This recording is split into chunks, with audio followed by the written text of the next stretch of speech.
2025 voter പട്ടികയെ അവസാനം SIR നടന്നിട്ടുള്ള 2002 voter പട്ടികയായിട്ട് എങ്ങനെ എഫക്റ്റീവായിട്ട് മാപ്പ് ചെയ്യാമെന്ന് നോക്കാം. അതിനെ എഫക്റ്റീവായിട്ട് മാപ്പ് ചെയ്യാൻ ആദ്യം അറിഞ്ഞിരിക്കേണ്ട കാര്യം നമ്മളുടെ പ്രദേശത്ത് ആ സമയത്ത് ഏതൊക്കെ ബൂത്തുകളാണ്, പോളിംഗ് സ്റ്റേഷനുകളാണ് നിലവിലുണ്ടായിരുന്നത് എന്നതാണ്. കഴിവതും ആ പോളിംഗ് സ്റ്റേഷനുകളുടെ വോട്ടർ പട്ടിക കൂടി നമ്മൾ ഡൗൺലോഡ് ചെയ്തിരിക്കണം. അതിനായിട്ട് CO കേരള വെബ്സൈറ്റിൽ കയറിയ ശേഷം ഇലക്ടറൽ റോൾ SIR 2002 എന്നുള്ള ആ ബ്ലൂ ബോക്സിൽ ക്ലിക്ക് ചെയ്യുക. അപ്പോൾ ഡിസ്ട്രിക്റ്റും അതേപോലെ തന്നെ LICയും സെലക്ട് ചെയ്യുകയാണെങ്കിൽ നമുക്ക് ആ നിയോജക മണ്ഡലത്തിൽ അന്ന് നിലവിലുണ്ടായിരുന്ന 2002 നിലവിലുണ്ടായിരുന്ന മുഴുവൻ പോളിംഗ് സ്റ്റേഷനുകളുടെ പേരും അതിനോടൊപ്പം അവിടുത്തെ വോട്ടർ പട്ടിക ഡൗൺലോഡ് ചെയ്യാനുള്ള ലിങ്കും ലഭിക്കും. അപ്പോൾ ഇതിന്ന് ആദ്യം നമ്മൾ മനസ്സിലാക്കേണ്ട കാര്യം എന്താണെന്ന് വെച്ച് കഴിഞ്ഞാൽ, ആ പ്രദേശത്ത് നമ്മുടെ ഭാഗത്തുണ്ടായിരുന്ന പോളിംഗ് സ്റ്റേഷനുകൾ ഏതൊക്കെയാണ്, ആ പോളിംഗ് സ്റ്റേഷനുകളുടെ നമ്പർ ഏതൊക്കെയാണ്, ആ കാര്യങ്ങളൊക്കെ ഒന്ന് ആദ്യം നോട്ട് ചെയ്യണം. എൻ്റെ സ്ഥലം വരുന്നത് മായന്നൂരാണ്. അപ്പോൾ ആ മായന്നൂർ ആ സമയത്ത് നിലവിലുണ്ടായിരുന്നത് 4 പോളിംഗ് ബൂത്തുകളാണ് ഉണ്ടായിരുന്നത്. 130, 131, 132, 133. ഈ നമ്പറുകൾ നമ്മുടെ മനസ്സിലുണ്ടായിരിക്കണം. നമ്മൾ ആ സിഒൻ്റെ കയ്യിൽ ഇൻഡിവിജ്വലായിട്ട് സെർച്ച് നടത്തുന്ന സമയത്ത്. ശേഷം ഡൗൺലോഡ് ബട്ടണിൽ ഡൗൺലോഡ് ലിങ്കിൽ ക്ലിക്ക് ചെയ്ത ശേഷം നമുക്ക് ആ വോട്ടർ പട്ടിക ഡൗൺലോഡ് ചെയ്ത് നമ്മുടെ ഡിവൈസിലേക്ക് സൂക്ഷിക്കാവുന്നതാണ്. ശേഷം നമ്മൾ 2025 വോട്ടർ പട്ടികയുടെ ഒരു പേജ് എടുക്കുക. ഞാൻ സാമ്പിളായിട്ട് എൻ്റെ വോട്ടർ പട്ടികയിലെ ഒരു പേജാണ് എടുത്തിട്ടുള്ളത്. ഇതിലവരുടെ ഫോട്ടോ ഉൾപ്പെടെയുള്ള കാര്യങ്ങളുണ്ട്. അപ്പോൾ BLO ട്രെയിനിങ്ങിന് മാത്രം ആണ് എന്നുള്ള കാരണം കൊണ്ട് ഞാനിപ്പോൾ ഇത് ഫോട്ടോ സഹിതം കാണിക്കുകയാണ്. അപ്പോൾ നമ്മൾ ആദ്യം ചെയ്യേണ്ട കാര്യം വോട്ടർ പട്ടികയുടെ ഫസ്റ്റ് ഒരു പേജ് എടുക്കുക.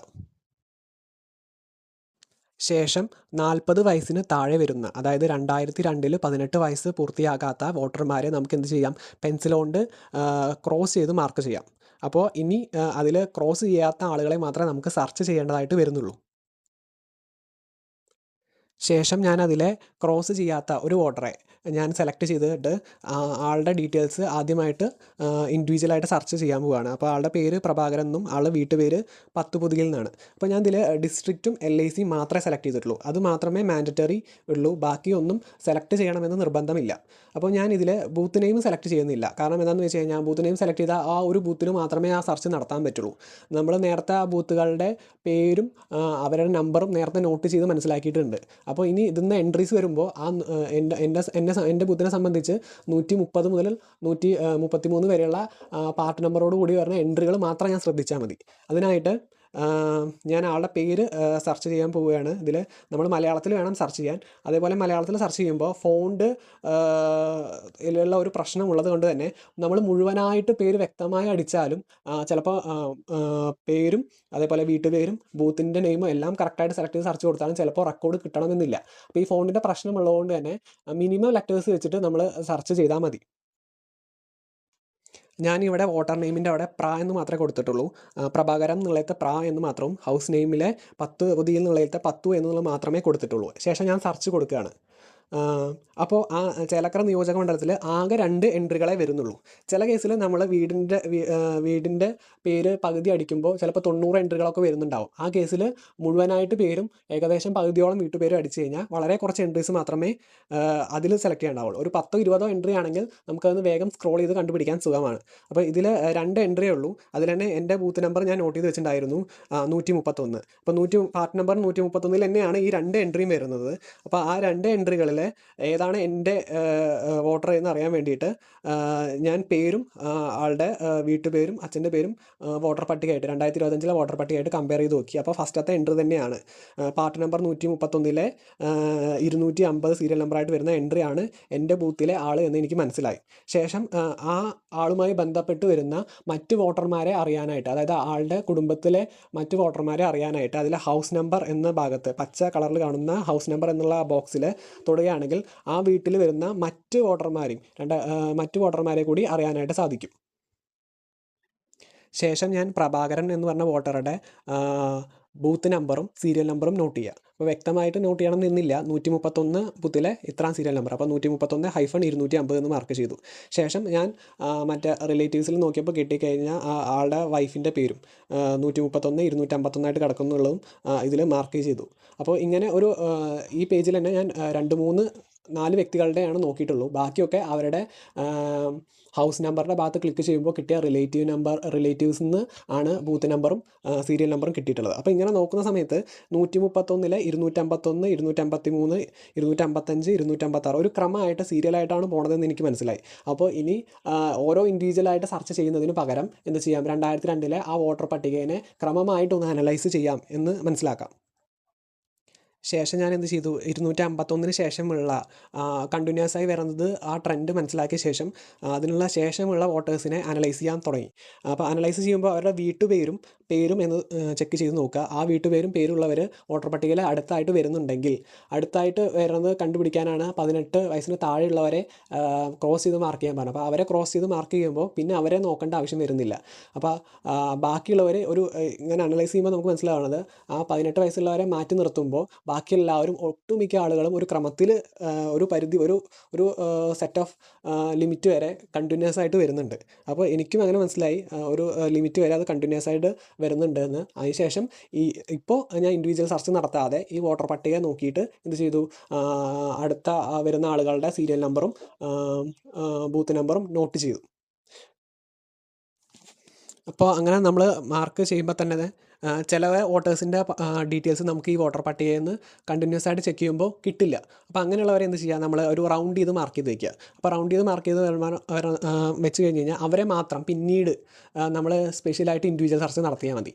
ഇപ്പോൾ ഇത്രയും ആളുകളെ ഒരുമിച്ച് ഇൻഡിവിജ്വൽ സെർച്ച് നടത്തേണ്ടി വരുന്നില്ല.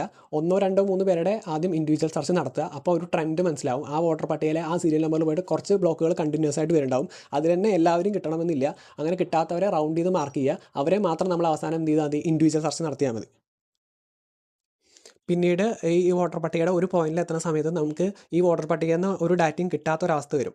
ആ സമയത്ത് നമ്മൾ എന്ത് ചെയ്യുക, അത് എവിടെ നിന്നാണോ ലാസ്റ്റായിട്ട് ആ ഡാറ്റ കിട്ടിയത് അതിന് തൊട്ടടുത്ത ആളേനെ നമ്മൾ നേരത്തെ ചെയ്ത പോലെ സിഒൻ്റെ സൈറ്റിൽ കയറിയിട്ട് സ്പെഷ്യൽ ആയിട്ട് ഇൻഡിവിജ്വലായിട്ട് തന്നെ സെർച്ച് ചെയ്യുക. അപ്പോൾ അങ്ങനെ ആളുടെയും പിന്നെ ആളുടെ ഫാമിലി ഡീറ്റെയിൽസും ഫാമിലിയിലുള്ള കുറച്ച് പേരെയും കിട്ടും. പിന്നെ അങ്ങനെ 2, 3, 4, 5 പേരെ അങ്ങനെ സെർച്ച് ചെയ്യുമ്പോൾ നമുക്ക് അതേപോലെ തന്നെ ആ സീരിയൽ നമ്പറുകൾ വീണ്ടും ഒരു ക്രമത്തിൽ വരുന്നതായിട്ട് നമുക്ക് മനസ്സിലാക്കാനായിട്ട് സാധിക്കും. എൻ്റെ ഏകദേശം അവിടുന്ന് മുതൽ ഒരു 649 വരെ ഏകദേശം ഒരേ ബൂത്തിൽ തന്നെയാണ് വന്നിട്ടുണ്ടായിരുന്നത്. 131 വരെ ആയിരുന്നു. പിന്നെ അടുത്ത ആളെ സെർച്ച് ചെയ്തും അവരുടെ ഫാമിലി ഡീറ്റെയിൽസും വെച്ച് നോക്കിയപ്പോൾ എനിക്ക് വേറൊരു ബൂത്തിൽ ഇങ്ങനെ സീരിയലായിട്ട് ഇങ്ങനെ അതായിട്ട് മനസ്സിലായി. അപ്പോൾ ഞാൻ എന്ത് ചെയ്തു, ആ ബൂത്തിലെ വോട്ടർ പട്ടിക എടുത്തിട്ട് അവിടുന്ന് കിട്ടാവുന്ന കണ്ടിന്യൂസ് ആയിട്ട് പോയിട്ട് സെർച്ച് ചെയ്ത് മാച്ച് ചെയ്യാൻ പറ്റുന്ന ഡാറ്റകളെല്ലാം അവരുടെ ബൂത്ത് നമ്പറും സീരിയൽ നമ്പറും നോട്ട് ചെയ്തു. അപ്പോഴും ഞാൻ എന്ത് ചെയ്തു, ഈ പേജിലും 18 വയസ്സിന് താഴെയുള്ളവരെ ആദ്യം ക്രോസ് ചെയ്ത് അവരെ ഒഴിവാക്കിയാണ് എന്താ പറയുക മാർക്ക് ചെയ്യുന്നത്. പിന്നെ അതേപോലെ ആ വോട്ടർ പട്ടികയിൽ നിന്ന് സെർച്ച് ചെയ്തിട്ട് കിട്ടാത്തവരെ, ഇപ്പോൾ കണ്ടിന്യൂസ് ആയിട്ട് പോകുന്നതിനിടയിൽ കിട്ടാത്തവരെ ഞാൻ റൗണ്ട് ചെയ്ത് മാർക്ക് ചെയ്തു. അങ്ങനെ റൗണ്ട് ചെയ്യുന്ന ആൾക്കാരെ നമുക്ക് എന്ത് ചെയ്യാം, ഏറ്റവും അവസാനം അവർക്ക് മാത്രമായിട്ട് സ്പെഷ്യലായിട്ട് മാച്ച് ചെയ്യാം. ഇങ്ങനെ എല്ലാ വോട്ടർമാരെയും ഓരോ പേജ് വെച്ച് ഇങ്ങനെ ഈ രീതിയിൽ ചെയ്യുകയാണെങ്കിൽ നമുക്ക് ഏകദേശം വേഗത്തിൽ മാപ്പ് ചെയ്യാം. ഓരോന്നും ഇൻഡിവിജ്വലായിട്ട് സെർച്ച് ചെയ്യേണ്ടി വരില്ല. ഓരോന്നും ഇൻഡിവിജ്വലായിട്ട് സെർച്ച് ചെയ്യുക എന്നുള്ളത് ബുദ്ധിമുട്ടുള്ള കേസാണ്.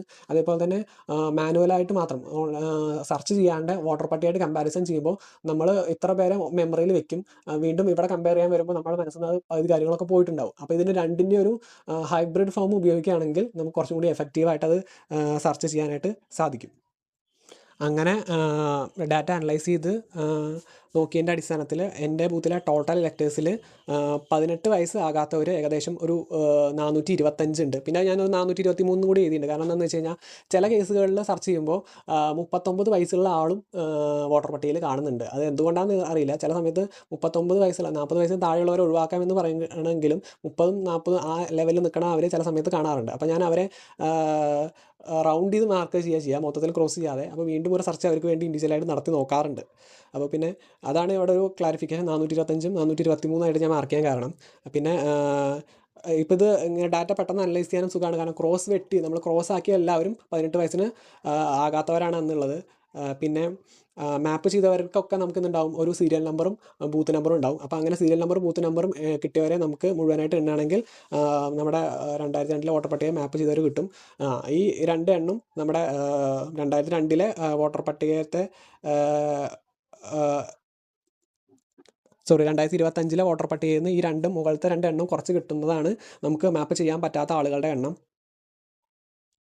പിന്നെ സെർച്ച് ചെയ്യണതിലെ കുറച്ച് അനുഭവങ്ങൾ പറയുകയാണെങ്കിൽ ഇപ്പോൾ ഇതിൽ 190 കിടക്കുന്ന ഒരു വോട്ടറെ ഞാൻ പേരും ആളുടെ നിലവിൽ ഈ വോട്ടർ പട്ടികയിൽ ഈ 5-ലെ വോട്ടർ പട്ടികയിലെ വീട്ടുപേരും വെച്ച് സെർച്ച് ചെയ്ത് നോക്കും. ഇപ്പോൾ കിട്ടിയില്ല. കാരണം എന്താണെന്ന് വെച്ച് കഴിഞ്ഞാൽ അന്ന് 2002 ആളുടെ വീട്ടുപേര് മറ്റൊന്നായിരുന്നു. അപ്പോൾ ചില കേസിൽ നമുക്ക് അങ്ങനെ ഈ പേരും വീട്ടുപേരും സെർച്ച് ചെയ്ത് വെച്ച് നോക്കുമ്പോൾ കിട്ടില്ല. അപ്പോൾ അങ്ങനെയുള്ളവരെ നമുക്ക് ഫാമിലി ഡീറ്റെയിൽസ് നിന്ന് കിട്ടും. അതും അല്ലെങ്കിൽ ആ ഫാമിലി ഡീറ്റെയിൽസ് വെച്ചിട്ട് കണ്ടിന്യൂസ് ബ്ലോക്ക് കിട്ടുമ്പോൾ പട്ടികയിൽ നോക്കുകയാണെങ്കിൽ ആ പട്ടികയിൽ ഇങ്ങനെ